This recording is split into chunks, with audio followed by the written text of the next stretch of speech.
So tonight we will show you what I have done in the past with great success and how it operates. Now, if I wanted something in this world, and who doesn't, I would formulate an act which would imply that I have it. And then in my imagination, I would simply, having performed that act, I would yield completely to this being within me to execute it. I would fall off into sleep, convinced that he heard me, that he saw my act in faith. I simply yield completely to him, having acted. It's an act of self-commission. I perform the act. What act? I act as though I had what I sought. I act as though I heard that you have what you asked of me. I perform an act, and then I yield completely to that depth of my own being, who is God, and allow him from that depth to externalize it for me. All I have to do is to completely yield to this being within me, for he has ways and means I, on this level of my being, know not of. I rise then under compulsion. And under this compulsion, I go through a series of events which will lead up to the fulfillment of that to which I yielded. I assume that it's done. And then I commune with myself and gave thanks within me that it is done.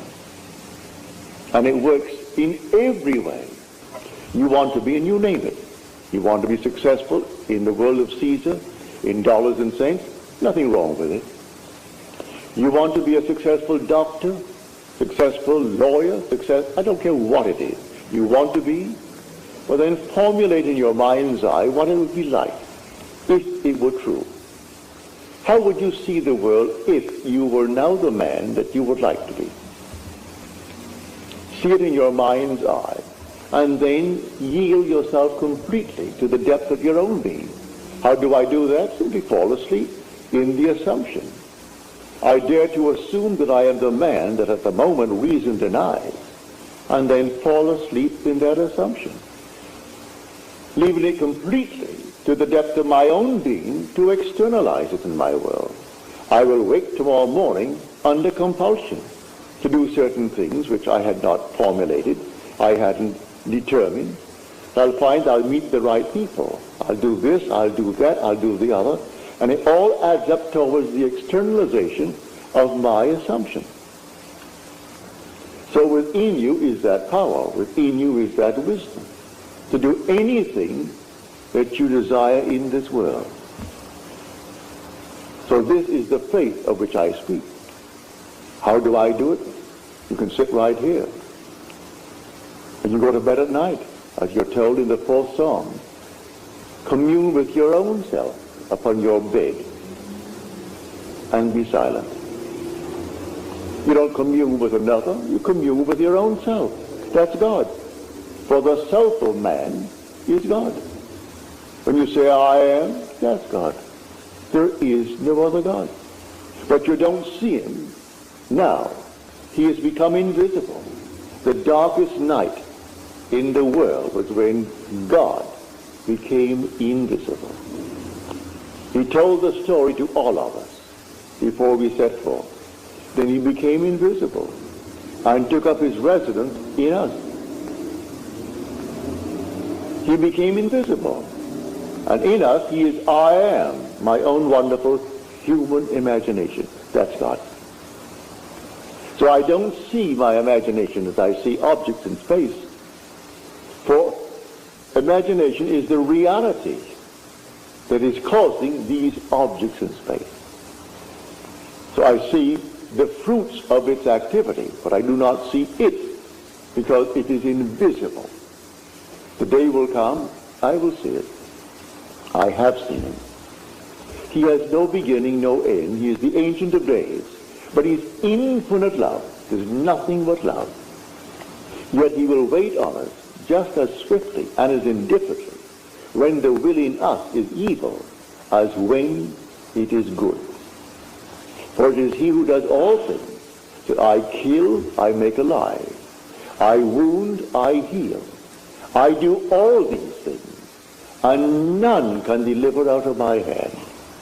So if the will in man is evil, he will execute it. If it is good, he will execute it, because there is no other creator. So it's entirely up to man what he imagines. What am I going to imagine? But remember, when I imagine, I must imagine and then completely yield. That is faith. You've been taught to believe you're a worm. You came out of a swamp. And then suddenly you became a tadpole. Then you became something else. And finally you find yourself a man. Forget it. You are the gods who came down from heaven and assumed the restriction, the limitation of man. This is the limit of contraction, and you assumed it. And you're going to fulfill a definite purpose in man. And while you walk the earth as man, that predetermined plan will erupt within you, and the whole thing will unfold within you, beginning with the resurrection. The resurrection did not take place in the Near East, in some little place where they're looking for it now. It takes place in man. Man is where God is buried. The Holy Sepulchre is the skull of man. It's not in the Near East. The Bethlehem that they're talking about is in the skull of man. Zion, his holy place where he dwells, that's the skull of man. And the whole drama unfolds within man. And man awakens within himself to find himself completely sealed within his skull. And he comes out like a child being born out of his own skull. And then, a few months later, comes an explosion in his skull, and that compartment that contained the Son of God, who was his will, who was his wisdom, releases the Son. You would not let my soul remain in hell, said he, in the 16th Psalm. So he brings him up, he resurrects his son, and the son is David. And David, looking at the Father, and the Father for the first time knows who he is. Memory returns. And the Father, the Son was the one who revealed him to himself. So the whole drama unfolds within man, and the whole thing is contained within the skull of man. Has nothing to do with anything on the outside. They're looking in vain, all the archaeologists, and they bring back all this nonsense. You are the Lord Jesus Christ. There is nothing outside of man. The whole drama takes place within man. It has nothing to do with anything outside. You're living in a world of shadows, and the drama is within. So let us now get back to this simple approach of faith. Do you know what you want, either for yourself or for another? Construct a scene which would imply the fulfillment of your dream. Just construct it. Enter into it just as though it were true. Feel what it would feel like if it were true. And give thanks to the one who is going to execute it. It's your own being, I grant you, but he is the depth of your own being. He is the Father. You haven't yet found him, but he is the Father. And you are now on the surface of your being. So fall asleep in the conviction that things are as you desire them to be, in confidence that he will execute it. I use the word he, it's yourself. But for clarity's sake, I say he, because you're not aware of him as yet. You will be one day. Everyone will be aware of that being. And because that being has one son, And that one Son is the Son of all. We are one. There's only one. There aren't millions of gods, only one God. But the one God is made up of a brotherhood. And we are the brothers, raising ourselves to the level of the one God. But I've been sent to tell you this, and tell you I will and must.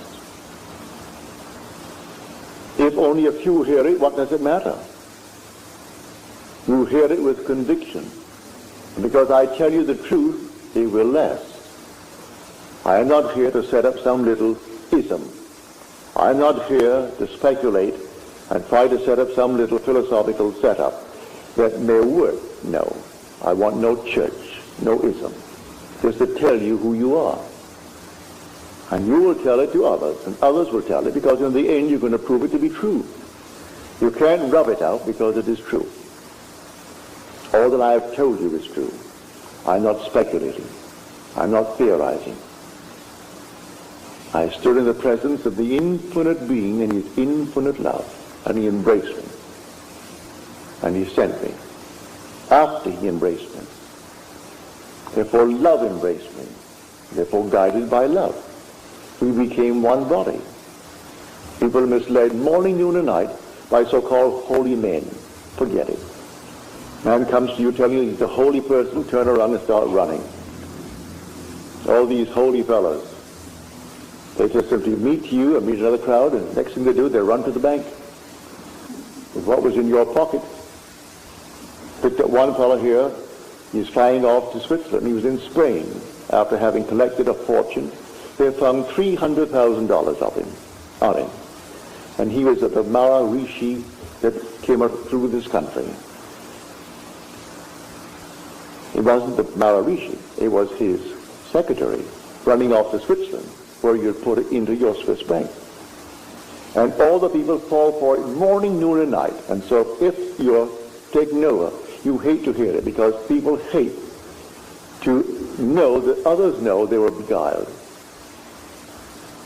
And so those who gave their fortunes to him, $500 to teach them how to meditate, of all the nonsense in the world. Teach you how to meditate? It's just a simple, simple thing. You don't meditate on your navel. You don't meditate on any of these things whatsoever. You know what you want? What would the feeling be like if it were true? What would it be like? Assume the feeling of the wish fulfilled. Well, anyone can do that. A child can do that. What would it be like if it were true? That's meditating. Now yield completely. And the being within you will take that and externalize it for you. Meditating on your Kundalini fire and all this nonsense. Has nothing to do with it. I'm going into so-called diets. Diets will not commit you or commend you to God. He gave you a palate, didn't he? Or then exercise the palate too. And so I'm going to go on a certain diet. A friend of mine went on the diet of things that you should only feed parrots. Well, she isn't a parrot. Eating pumpkin seeds, eating all these things. If you really enjoy them, but don't tell me that you really enjoy them. You, of course, you could acquire a taste for anything. I don't say you can't. But exercise that God-given gift. It's a palate. And simply enjoy it. So, to come down to the night's message on faith. By faith, the worlds were created by the Word of God. Faith does not give reality to the unseen things.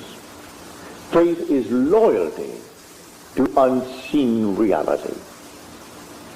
For this thing exists. All things exist. I tell you from my own experience that the entire world that is unseen to this world exists now. It actually exists. Not out there beyond the stars, right here. It's all existing right here. And the day will come that you will actually awake and you'll be able to step into these unnumbered sections of time. 1,000 years ago has not passed away. And 2,000 years from now is not something that is going to suddenly form itself. It is now. And you are simply in a section of time. And the day will come you'll be able to move into any section of time. All these things exist now. And the purpose of it all is simply to awaken. And when you awaken, who are you? You are the author of it all. You are God. God the Creator. But to come back to our wonderful approach tonight, you want a better job? You want more money? You want this? You want that? Don't be ashamed of it. Who gave you the urge? Your Father did. You have the desire. It came from the depths of your own being. So he can execute it. He only asks you to have faith. Faith in what? Faith in him. Have faith in God. All right. Where is he? He is my own wonderful human imagination. I cannot see the fulfillment now, but he will do it. Well, now, assume that I am already the man that I want to be, and yield completely to that assumption, and fall asleep. Just completely fall asleep and completely forget it.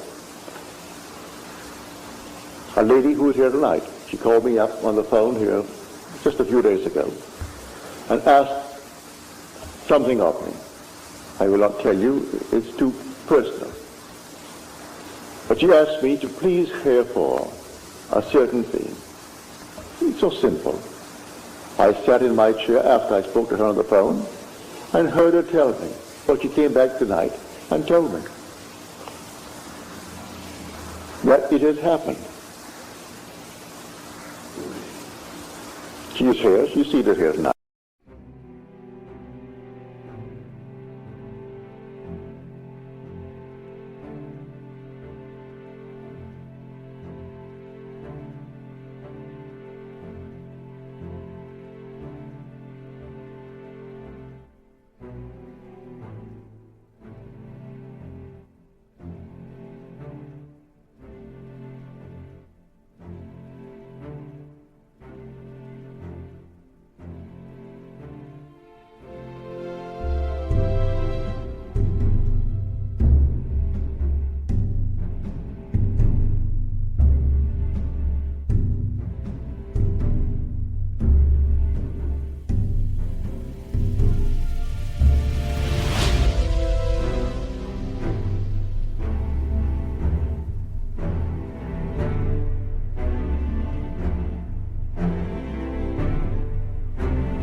Drove all the way in from San Bernardino to tell me this story. And it simply worked. What did I do? It didn't cost me anything. Cost you nothing. What does it cost anyone to have faith in God? Why put a price on it? Why charge anyone? It costs nothing.